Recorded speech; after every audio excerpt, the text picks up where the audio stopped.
I just think that when people were talking about a boom period, they were talking about the indie scene, because in the indie scene, there was like a big boom period, because just like when we first got into wrestling, it was very hard to get into wrestling because you had to know somebody. You didn't know where the to go.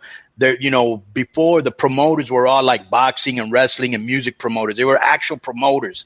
Now, since it's easy to get into wrestling and anybody can get into wrestling, you have a whole bunch of untalented people that aren't ready. Of course, you have some talented too, but you have a lot more untrained people. And then every fanboy that has a little bit of money can be a promoter. And then what they do is they bring guys they like personally. Then the wrestlers find out that they like them personally. Next thing you know, they're inviting them to dinner. They're hooking up their friends, and they don't know what the they're doing. But there was a lot of new companies on the indie scene, and England was popping. I could not believe how much I was selling Rey Mysterio in England. It was ridiculous how much they were paying for him over there. I'm talking about Ireland, England, all that. And then the United States too. There was like a big boom period in the indies. There was. One thing I want to say before we go on is Billy knows more about me than football, and he knows more about me than the current state of wrestling. So I am giving him my spot on Konnan 100. Not a spot, not another spot, not my son's spot. Right.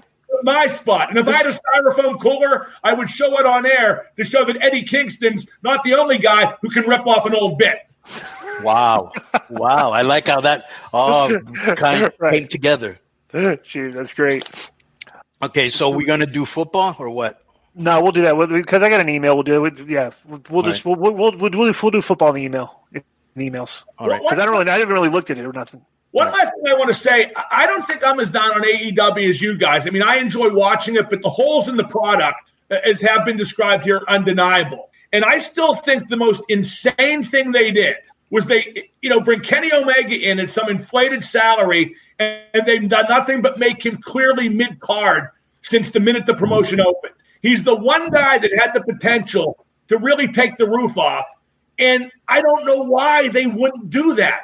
Whether they think they can reload him moving forward, obviously they're going to try. I guess he's going to be the cleaner again, it looks like. I just don't get the way they approached him from the get-go, and a lot of stuff that didn't make sense trickled down from that.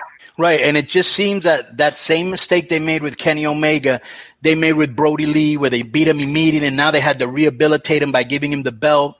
They clipped Lance Archer coming in, and now they're trying to rehabilitate him by winning the fucking Battle Royal. They wouldn't have to be doing this if they would have done it right from the beginning. And that seems to be one of the inherent booking problems that they have. Yeah. They made mistakes coming out of the gate, but we said they would because they've never done this before. So, and then you're right, Billy was right. They were like a show that we hadn't seen the first 311 episodes, and they started at episode 312 and assumed that everybody watched the first 311. And I know you can't book guys based on what they were in WWE. I know you can't. I know you have to reestablish them as different, but I'm not sure I would have treated FTR like the Anderson brothers dipped into Fabulous Kangaroos the minute they got there.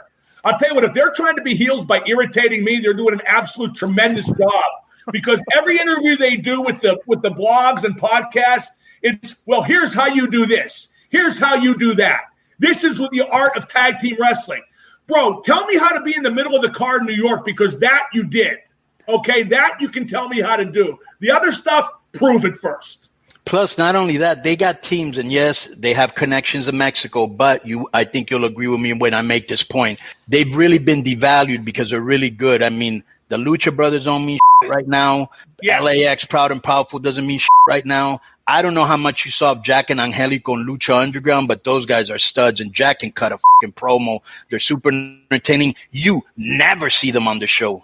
Yeah, no, I agree with all that. I especially but you will see the Dork Order and QT Marshall every week. Nothing. The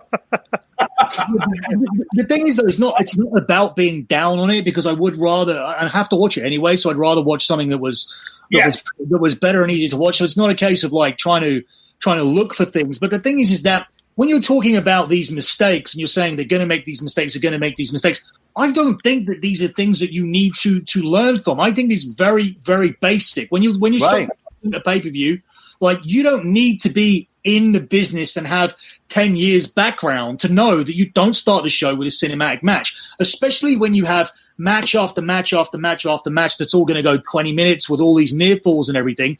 You use the cinematic match to break it up because it does the cinematic match a favor. Bro, that's the same thing I said yesterday.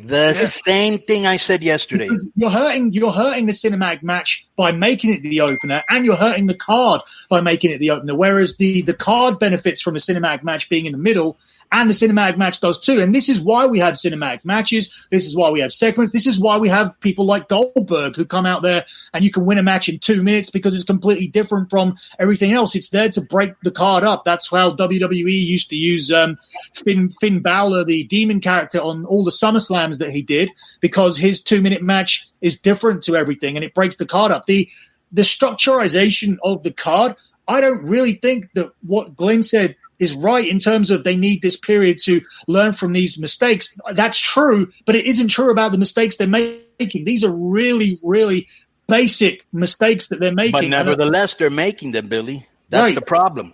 There is common sense 101. You're coming in, you know it, Mark knows it, I know it, Disco knows it. Bro, the people we have on our round table who are just fans know it, but yet they don't. Yeah. Well, a big problem, too, is that there's so much booking done for the instant gratification of the internet. And I got to be honest, when Vince Russo had his bad period, he was guilty of that. You know, he booked for the internet. He wanted to go on WCW Live and hear how great it was. Whereas the internet audience, well, maybe now it is the majority of the audience, but these guys want to get put over on Twitter 90 seconds after their match is over. And I think the same applies to the administrative element in AEW as well. And that's just not how you do it. You're better off ignoring the internet rather than catering to. Because those internet people, they're geeks. They got nothing else. They're going to watch no matter what. Bro, they don't. Mark. The main two things they had coming out of the show was they were criticizing the Matt Hardy situation, and they all want Jim Ross fired because he turned around and said he wished he saw a wardrobe malfunction. Sorry, if you're not a guy watching a show and you don't want a tit to fall out, you're not a guy. Like, right. So I don't know who these guys are that are watching these shows, because I don't relate to any of these AEW fans at all. I'm not a social justice warrior. I don't give a shit about what Jim Ross said, but all of these guys, they want him fired. This is the fan. That's stupid. Yeah, it's ridiculous. Right. And bro, here's the other thing, because I actually kind of supported what's this guy JR. I told him, bro, don't listen to the snowflakes. You know what I'm saying? Because they're all about fake outrage and over the top outrage. I read Konnan, and I'm like, they were really outraged about his apology because he told them to lighten up at the end of it. And they said, "Oh, his apology's disingenuous." Well, these are people. You can never win with them, right? These are people who in real life have no impact on anything. Their lives come and go. They live and die. They've had no impact on anything. They imagine that they kept their wife happy. They probably didn't. They imagine they raised their kids well. They probably didn't. Probably got divorced. Kids probably wound up in juvie. They just have no impact, but they can go on Twitter and try to get somebody.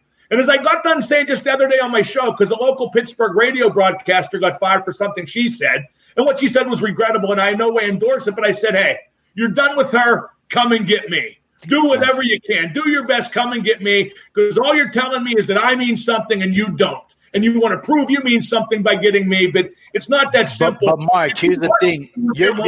Mark, you're an older guy who's developed thin, thick skin, who knows how to deal with that, you know, much like me and D.I., and I'm sure Billy, I don't know how much shit he's gotten, but we've all been controversial and spoken our mind, and that comes with a price. You know what I'm saying? But at the end of the day, bro, the younger generation, and I work with them, that's all there is in dressing rooms now, is just young people. The minute the match is over, after they've told their, hey, good job, they go, they get their phone, and they're looking on the thing. They're showing everybody. And when somebody does, because I've sat next to them, and they're, oh, what a hater, this guy. He doesn't know what the he's talking. Oh, look. So if anybody doesn't agree with them, they just don't even listen to them. And anybody that agrees with them, they're retweeting, they're liking, they're sharing, and they need that instant gratification, bro. And that's the problem. And they fall apart when you don't tell them what they want to hear. Not what they need to hear, but what they want to hear. Now you become the enemy. And now it's personal. You know, because I've had people, when we critique them on this show, hey, I can't believe you said that about me. I go, well, bro, it's not personal, because I don't even know who you are. You know, I'm just critiquing a fucking show.